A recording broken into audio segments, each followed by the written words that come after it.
Coming up in the news, two rivalry gangs on Grand Bahama. Is the police concerned?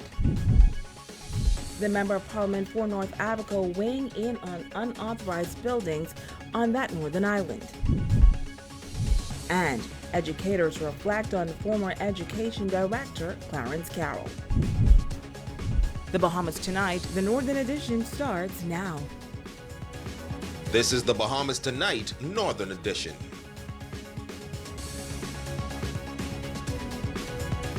Good evening, Bahamas. I'm Shashina Roll-Parkis, and as always, it is so great to have you with us. Topping news this evening, police are talking gang activity tonight. While Grand Bahama is relatively quiet as far as crime is concerned, there is a rival gang situation. Tonight, the officer in charge of Grand Bahama speaks candidly about the Nike Boys and Puma gang and says police officers are aware and are on top of this situation. We have two feuding fractions here in Grand Bahama, the Nike and the Puma Boys. These are the two gangs on Grand Bahama. Officer in charge of the Northern Bahamas, Ashton Greenslade, say many who are a part of this group are young men who grew up with no fathers in the household and are at risk. I try to have a dialogue with them as much as possible, and when and wherever we need to enforce the law, we enforce the law. When we need to execute a search warrant on their premises and take a gun and arrest them, put them before the court, we do that. Whenever they in breach of the penal code, they commit a criminal offense, we take them before the court. Greenslade admits that there are times when these feuds result in murder. We sometimes, if you allow it to fester, sometimes we have a homicide. Because if these youngsters or these misguided youths get their hand on a weapon, they will use it. That's why once we get the information, we act on it right away, and we try to bring them into custody. So this is serious then? Yes, but we try to be proactive. And we haven't had a serious incident from them for a while, and we're trying to keep it that way. And here's the age group of most of the members. We're between the ages of 17 and 21. Young fellas, young men, who are misguided, who really need a father figure. There has been some concern expressed that these types of gangs often target school children, but Greenslade says that's not the case. We don't give them that opportunity here in Grand Bahama, because every day my officers in the schools, every day my commanders and their officers in the school, we want the young people to be like us, not like the gangsters. In news from the crime beat, a female resident of Inagua Avenue south of Coral Road is in custody for possession of a quantity of marijuana. Police tell us that officers, along with a team from Customs acting on information, conducted a search of the residence, and officers reportedly discovered a quantity of taped packages of suspected marijuana in a 36-inch white igloo cooler. The value of the drugs is said to be around $73,000. Now, in a second incident shortly after 12 p.m. yesterday, officers of the Drug Enforcement Unit and officers of the Bahamas Customs Department acting on information and armed with a search warrant went to a house on Spinney Road. Officers searched the home and discovered a quantity of suspected marijuana. A male resident was arrested and taken into police custody. Investigations are continuing.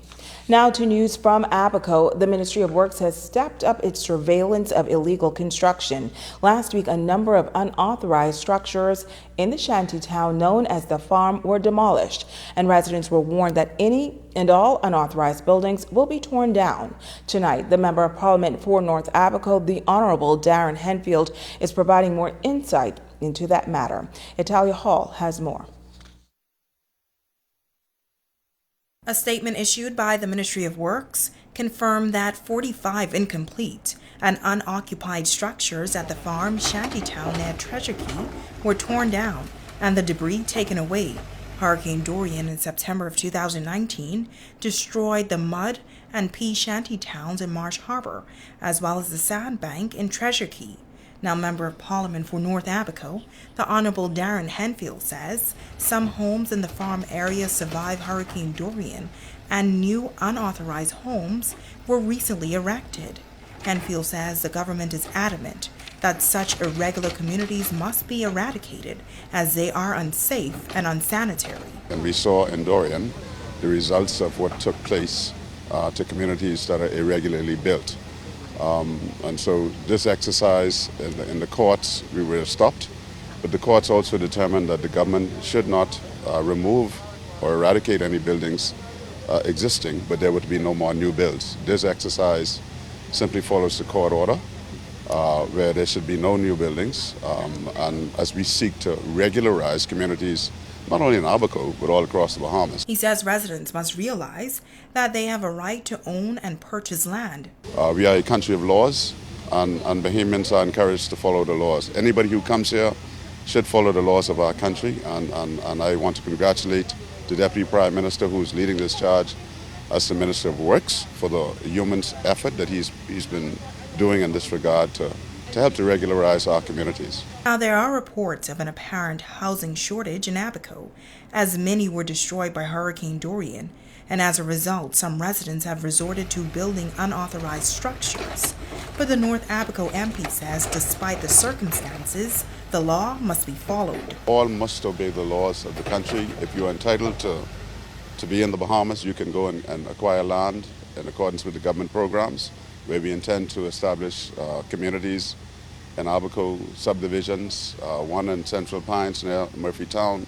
We've made provisions for one in Spring City and one in Wilson City. And so we advise people to follow the law, abide by the regulations and the rules, and all will be well. Italia Hall, ZNS Network News. Also from Abaco tonight, the North Abaco MP is expressing concern about the number of traffic accidents on the streets of that northern island. Speed, he says, have been attributed as a factor in many of them. MP Darren Henfield calls it troubling.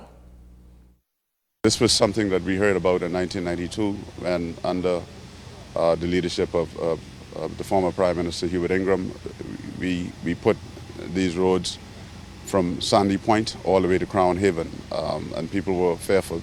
But today we're seeing too many traffic fatalities by young people on our streets, and I implore them to slow down. Speed kills, and not only can potentially kill you, but it has potential for causing injury and harm to other people. In other news, the Grand Bahama economy will be the topic of discussion during the 22nd annual Grand Bahama Business Outlook webinar Thursday, April 29th and Friday, April 30th. The webinar will begin at 9:30 a.m. on both days. President of the Counselor Limited, Joan Albury, says this year's speakers and discussion panel will include some of the top industry leaders in the country. The outlooks are held in 7 islands, and we begin usually in January with the Bahamas Business Outlook, which takes place in Nassau.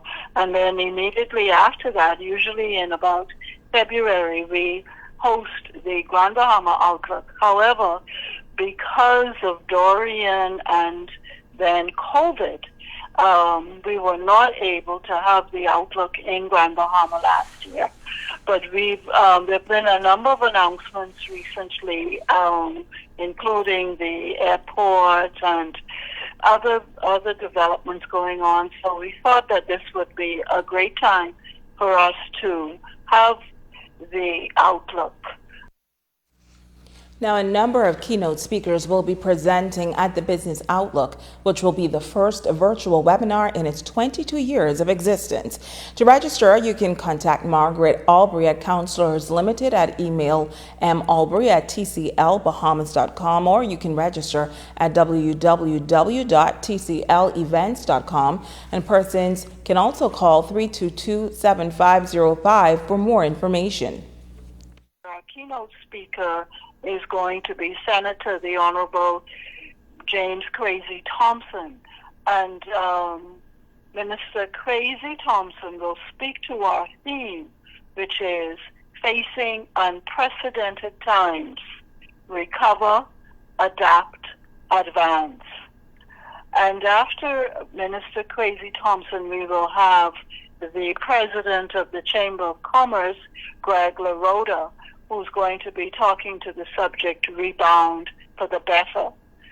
And then we'll have a number of other speakers, including Dr. Charles Diggis, who is going to be talking about the relationship with, between doctors and the Cleveland Clinic. His topic is the value of global co-branding for Bahamian companies. Stay with us. There's more news on the other side of the break.